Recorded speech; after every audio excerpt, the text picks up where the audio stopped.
आरो दायित्व मथे खामानि मावनांगौ आं बेखिनि खोथाखौ स्पष्टयै बुंबाय किसुमान आन्दोलन बिलाक सरू डाঙर चलि आछे तो ब्रिटिशनि बै समनि सानग्राफोर कमिशनार बिसोरो सोंदों सोर सोर ट्राइबेलाव थागोन होनबाथ' बयबो बुंबाय खिन्थु बे 6टा जनगोष्ठिया बुंदों जोङो राजा बंश जोंलाय बोरै ट्राइबेलाव थानो बिसोरनो जुदि होबाय जोंनि गथ'फ्रा डिग्री लानानै जेला साख्रिनि माबायाव थांगोन जाहाथ' साख्रिनि खथाबो थायोना फरायनाय 1996 नि खोथा बेवहाय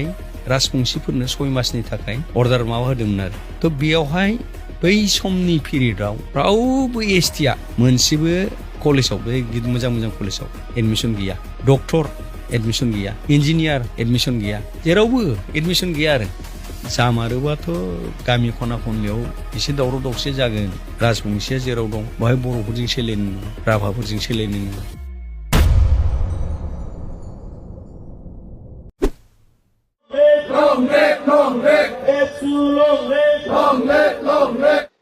खुलुमबाय रायजोफोर गिबिसिन थाराव फिथांखि ब्लग इउटुब चेनेलनिफ्राय रायजो राजा बयनिसिमबो फुंबिलिनि गोजोननाय बावहरनाय जाबाय जायफ्रा सानफ्रोमबो खौरां खोनासंनो मोजां मोनो नोंथांमोननि थाखाय आं माखासे भिडिअसफोरखौहाय लानानै फैबावबाय रायजोफोर दिनैनि गिबिसिन खौराङाव जोङो नैबे दावराव देख्रेब आय'गनि सायाव भिडिअ नायनानै सावरायगोन नैथियाव माइनावस्रि ब्रह्मनि स्टेटमेन्ट सासे दैदेनगिरिनि बुंनायनि सायाव जों खोनासंगोन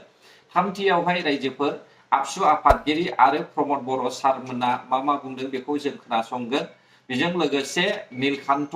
गयारी साराबो बेयावहाय माखासे बाथ्रा बुंनाय दङ बेखौहाय नोंथांमोना खोनाखाबाय आङो बेजों लोगोसे सरजाबलांफानोसैल' ब्रैथियावहाय रायजोफोर आङो नैबे नोंथांमोना जे नायबाय थादों बेयावहाय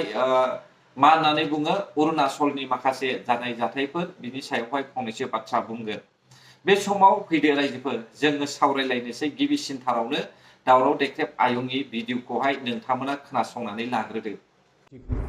आरो बे राजबंशीफोरनि जायनाखि मैया दाखालि आन्दलन खालामनानै बेखौ गिजां खारख'नाय बेखौनो जों मा गिजां खारख'नानै बांसिन दावराव देख्रेब नाजों नांलायदों बुंनो थांब्ला बे 2010 निफ्रायनो जों बिराद नांलायबोदों पेपाराव बांसिन लिरदोंब्ला दावराव देख्रेब नाजों बांसिन लिरदों बे कच राजबंशीफोरजों अनेक थरख जादों अनेक डिबेट जादों आरो बेखौलाय बयबो नुखाजोबनाय आरो जों बेखौनो जों गिजां खारखोमानो नामा समाजाखौ गिजां खारनाङा समाजाखौ फेस खालामनांगौ जाय जिखौ जाय माने माबाफोर लोरबां जायफ्रा बेफोरसो समाजाव गिजां खारखोमायो एरायो जों समाजा गिजां खारग्रा नङाथ' जों समाजाखौ बोरै समाधान खालामनो हायो जों बेनि थाखायसो जों खामानि मावो बेखौ हेफाजाब होनोब्लाथ' नोङो हेफाजाब होब्ला नों पार्लामेन्टआव नोङो बे माखासे माबाफोरखौ नों रिभिउ खालामनांगोन फार्स्टआव नैबे माने जायनाखि कनस्टिटिउसननि आं दहाय फरायनाय माने 366 आर्टिकेल ओमफ्राय 25 साब क्लज बेखौ रिभिउ खालामनांगोन बे जाय ट्राइब्स बेखौ ट्राइबेल बानायनाय जायो होननाय बाथ्रा बेखौ फार्स्टआव रिभिउ खालामनाय जानांगोन ओमफ्राय गोदान मोनसे नोङो बेयाव माबोरैबा एसटि खालामनो हायो बे क्लजआव नों सोसननांगोन ओमफ्राय बिनि बादि नोङो बे आं दहाय बुंनाय बादि बे लुकुर कमिटिया होनाय मोनबा क्राइटेरिया बे क्राइटेरियाखौ सोलायनांगोन बे मोनबा क्राइटेरियाखौ सोलायनानैसो नोङो गोदान क्राइटेरिया होनानै माने मोनसे लिबारेल मोनसे क्लज सोना होनानै नों बानायाब्ला नों बे राजबंशीखौ मदद होगोन मागोन होननाय बे पलिटिकेल आरोखि बेना ओरैनो जास्ट माने गावनि माने लाब मोननो थाखाय फैगौ इलेक्सन जाहाथे लाब मोनो बिनि थाखाय बे बुंनाय आरोखि बेनिफ्राय जेबो नङा ओरैनो नैबे माने माबाखौ मोनबा जे क्राइटेरिया होदों लुकुर कमिटिया बे क्राइटेरियाखौ माने एमेन्डमेन्ट लाबोनो थाखाय 2014 आव सेस्था खालामदों माखासे वार्ड सेटनि थाखाय 2022 आवबो खालामदों 2022 2014 बेयाव जानाखि एमेन्डमेन्ट लाबोनो नागिरदों बेबो जायाखै दा वाह दावराव देख्रेब आयं न' सिङाव थानानै थेव मालायनि सायाव सोनारनानै बाथ्रा बुंनाय सिगां मावबाय जानो हागौ नोंथाङा मावदों सिगां जोंबो मिथिगौ नाथाय दावराव देख्रेब आयं बै समाव जेब्लानाखि नोङो बिपिएफ पार्टिखौहायल' सापर्ट खालामनो सानो बे समावसो बेफोर खामानिखौ मावो ओमफ्राय नैबे समावहाय बिपिएफ जोंहाय दङ ना दा बिपिएफ पार्टिजोंहाय सापर्ट खालामनानैहाय थगाय थसि भटआवहाय बिपिएफखौ लाबोबाय दा दावराव देख्रेब आयंमोना मोजाङै मिथिखागौ एसटिखौ मोना दा मोना होननानै मिथिखानानैनो बिसोरो दावराव खालामनो थाखायनो बै थांनाय काउन्सिल इलेक्सनावहाय एसटि होगोन होननानै हा फाथा होगोन होननानै बै गुग्रा मा होनना बुङो गाद्रा गुद्रा गोसोमफोरखौ दखना गोमो गानग्राफोरखौ खखामाव दारि लाग्राफोरखौहाय दावराव देख्रेब आयंमोना मोजां थगायनानैहाय हाग्रामा महिलारि बिथांखौ देरहा होबाय रायजोफोर इलेक्शननि थाखायसो बेफोरखौहाय मावदों अब्ला मोजां मिथिखायो ना दावराव देख्रेब आयंआबो मोजाङैनो मिथिखायो कास्टम बसुमतारियाबो बिक्रम दैमारियाबो प्रहलाद ब्रह्मआबो रिन्जय बर'आबो सोरबा रबिराम नार्जारियाबो सोरबा देरहासार बसुमतारियाबो बिसोरो मोजाङै मिथिखागौ दे बिथांमोना पलिटिक्स गेलेनो थाखायनो बे दावरावखौ सोमजिहोदों इमान थगाखालेना राजबंशी सावताल उराव मुस्लिम किंवा एसटी দিব বলে মাটির পাতা দিব বলে বিপিএফ পার্টির কিবা কথা শুনি শুনি আপনি এতিয়া হাল্লা করে আছে নাপায় এসটি নাপায় কেতিয়াও নাপায় দাওরাव देख्रेब কি কলে এইটো কথা কোৱাটো আপনি বুজি পাইছে না নাই মই নাজানে তথাপি মই কবলৈ বিচাৰি আছো আপনার নিজের কালচার আছে না নাই এইটো মই ডাউট আছে আৰু আপনার ড্রেসে নাই কি কারণে ড্রেসে নাই কইছে মই ঘৰত থকা সময়ত মেখলা পিন্ধে শাড়ী পিন্ধে বাহিৰত ওলা সময়ত আমাৰ বড়ৰ মানুহৰ ছোৱালী পিন্ধা নিচিনা দখনা পিন্ধি পালে ওলাই दानिया जों सावरायगोन नैथियावहाय रायजोफोर लाइफ एन्ड लार्निं पडकास्टनि सासे दैदेनगिरि बेयावनि रिपर्टार माइनावस्रि बर'आ सासे दैदेनगिरिखौ लानानै फैदों दा बिनि सायावनो जोङो खोनासंगोन बिथाङा मा बुंदों नोंथांमोनाबो खोनासं इलेक्शनखौ नुहुरखानानै हयथ' इन्डियान गभर्नमेन्टआ जाहोनाय नङा होनदां आंनि मथे जोंसो सानदों सार जे जाहोआ होननानै जाबाथ' बहुत गिदिरानो जागोन जाबाथ' बिराद गिदिर जागोन आरो जागोनबो जागोन दावराव दावसि जागोन आरो बे न' सावलायनायानो जागोन आरो मणिपुरनिया बिसिनाबो जोबाखै दाबो जोबाखै बिसिना मा जादों धोरोमजोंबो थांदोलै बिसिना मैथै कुकिफ्रा मस्ट सम्भब ख्रिस्टान गोजा खोमा ना ख्रिस्टान दङ दा बे बिसोरो ओरै होनो दा ख्रिस्टान हाय होनलायलायो कुकिफोरखौ आरो ओमफ्राय बैसोरबो बे माने कुकिफ्राबो मैथैफोरखौ होनसै आरो मैथैफोरखौ हिन्दु हाय होननानै सोङो बेबादि आरो बिसिनि गेजेरावबो गतिके बिसिनाव दावराव दावसियाथ' बहुद माने बे जाथि मोननैया जोंथ' ओरैनो मणिपुरिल'सो होनना बुङो खिन्थु बिसोरो एकदम बिराद गावसोरजों गावसोर बिराद माबा जानाय थैनायाथ' बांसिन कुकियानो थैबाय खोमा सारा बे जोंनि लाइफ एन्ड लार्निं पडकास्टनिफ्राय एस ए हल जोंनि ट्राइबेल मानसिफोरखौ मा मेसेज होनो सानो आरो लोगोसे जोंनि लिडार्सफोरखौ राजनितियाव जायफोरा दङ मोजां सोंलु बेयो राजखान्थियाव जायफोर ट्राइबेलफ्रा जोंनि बे 14था ट्राइबेलनि लिडारफोर दङ इन्टेलेक्सुयेलफोर दङ रायजोफोर दङ जों माब्लाबाबो बे 6 जनगोष्ठीखौ एसटि खालामनायखौ कमप्रमाइज खालामनाङा बेखौ कमप्रमाइज खालामनायाव जों मालाबाबो आवगायनो नाङा बयबो बेखौ खालामनो मोना बे बाथ्राखौ बुंनांगौ बे मेसेजआ इन्डियान सरकाराव सौहैनांगौ आसाम सरकारनिसिम सौफैनांगौ आं बेखिनिखौ मेसेजखौ होयो किन्तुबा जोङो रादाबफोरखौ जुदि नायोब्ला निउसफोरखौ नायोब्ला माखासे नुनो मोनो जोङो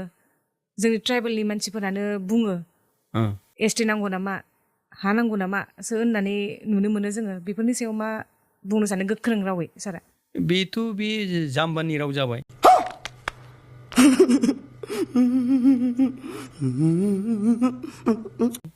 बे जुदि बुंदोंब्ला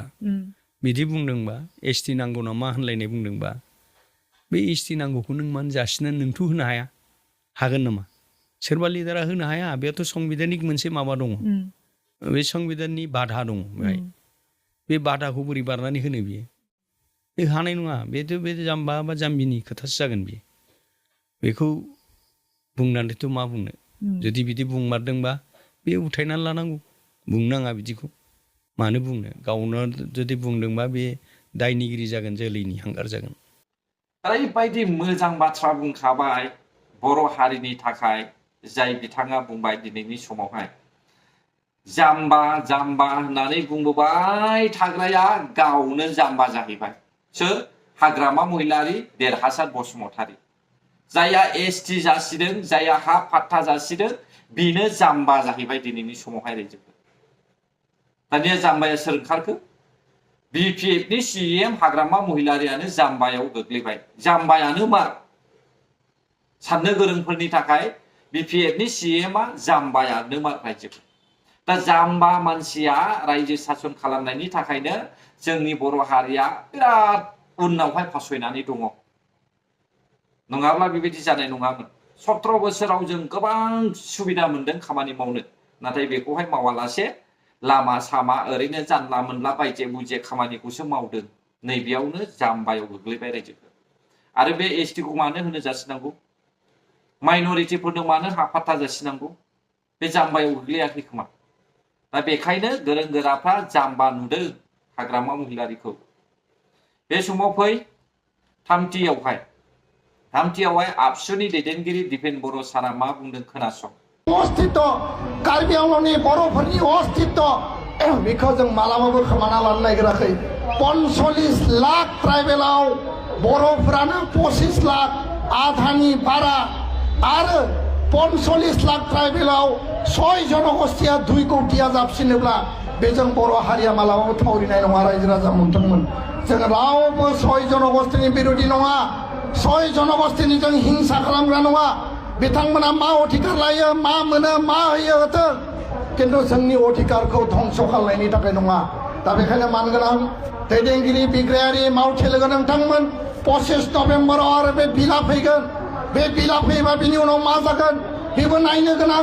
आरो बेखायनो जों धैर्ययै सैज्ययै गणतान्त्रिक आन्दोलन सोमावसारनायनि जि स्पिरिट बड'फाया जि होलांदों महात्मा गान्धीया जि होलांदों महात्मा गान्धीनि देशआव बड'फानि देशआव दुलाराय बर' फरायसा आफादा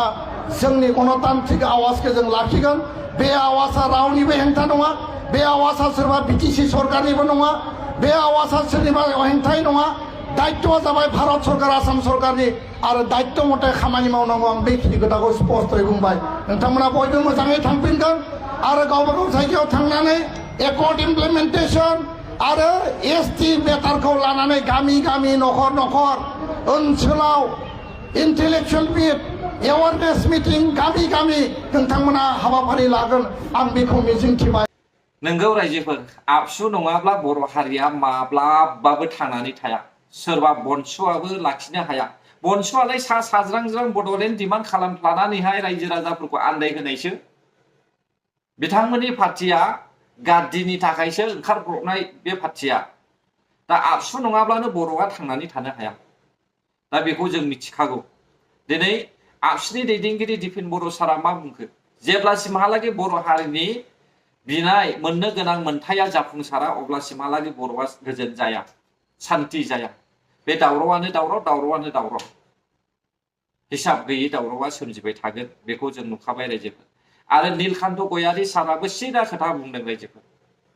जेब्लासिमहालागै बर' हारिनि डिमान्डआ जाफुंजोबा अब्लासिमहालागै सोमावसारगोन बे क्लियार बाथ्रा दानिया फै इउपिपिएलनि सीएम प्रमद बर' सारा मा बुंखो ससे खोनासंबावदो रायजोफोर 125th एमेन्डमेन्टखौ লৈ যোৱা বছৰ 10টা শিডিউল কাউন্সিল একেলগে লগ লাগি গৃহমন্ত্ৰী ডাঙৰীয়াক মেমৰেণ্ডাম দিয়া হৈছিল আৰু ইয়াৰ ওপৰত তেখেতে state home minister Nityanand Rai ডাঙৰীয়াক দায়িত্ব দি পেলাই যিখিনি কনচালটেশ্যন বা কিবা অপিনিয়ন আছে সেইটো লৈ পেলাই পাৰ্লিয়ামেণ্টত বিলটো আনাৰ কাৰণে কথা দিছিলে আৰু সেই হিচাপে যোৱা পাৰ্লিয়ামেণ্টত আমি ৰখি আছিলোঁ যোৱা পাৰ্লিয়ামেণ্টত নাহিলে এই পাৰ্লিয়ামেণ্ট আহি আছে তো সেইকাৰণে ছিগনেটৰী অৰ্গেনাইজেশ্যন হিচাপে নিখিল বড়ো ছাত্ৰ সন্থাই এটা নেশ্যনেল ছেমিনাৰ ৰাখিছে আৰু তাত কিছুমান 6 শিডিউলৰ ৰিপ্ৰেজেণ্টেটিভ আহি উপস্থিত হৈছে আৰু আমাৰ তৰফৰ পৰা NDP আৰু UPPO বিভিন্ন অৰ্গেনাইজেশ্যন যিসকলে এই একৰ্ডত সমৰ্থন জনাইছিল আৰু উপস্থিত আছিলে সকলো ইয়াত উপস্থিত আছে আমি বিচাৰিছোঁ যে 125th এমেণ্ডমেণ্টটো পাছ হ'লেহে 6 শিডিউল কাউন্সিলটো আৰু শক্তিশালী হ'ব আৰু তাত কিছুমান সংশোধনৰ দৰকাৰ আছে যিটো নেকি 125th এমেণ্ডমেণ্টৰ দ্বাৰা হ'ব পাৰে আৰু ইকনমিক যিটো অট'নমি ফাইনেন্সিয়েল অট'নমি যিহেতু 6 শিডিউল কাউন্সিলত ফাইনেন্স পাৱাৰটো নাই তো ফাইনেন্সিয়েল অট'নমি থ্ৰু 280 আৰ্টিকেল 280ৰ মাজেৰে আহিব পাৰে তো সেইকাৰণে আৰ্টিকেল 280টো সংযোজন কৰি পেলাই 125th এমেণ্ডমেণ্টটো হ'ব লাগে এই কথাটো ৰাখা হৈছে আৰু তাত বহুতখিনি কথা তাত আৰু আছে বাকীখিনি থৰলি 1 by 1 যিটো আনন্দ শৰ্মা কমিটিয়ে ড্ৰাফ্ট কৰিছিলে তাত আপোনালোকে দেখিবলৈ পাব আৰু আনন্দ শৰ্মা কমিটিৰ ড্ৰাফ্টৰ ওপৰতে আৰু কিছুমান যিটো সুঝাও যিটো নেকি এডভাইচ বা ছাজেশ্যন দি পেলাই আমি সকলোৱে 10টা কাউন্সিল সাইন কৰি 2024 সাবমিট কৰা মেমৰেণ্ডামৰ আধাৰত আমি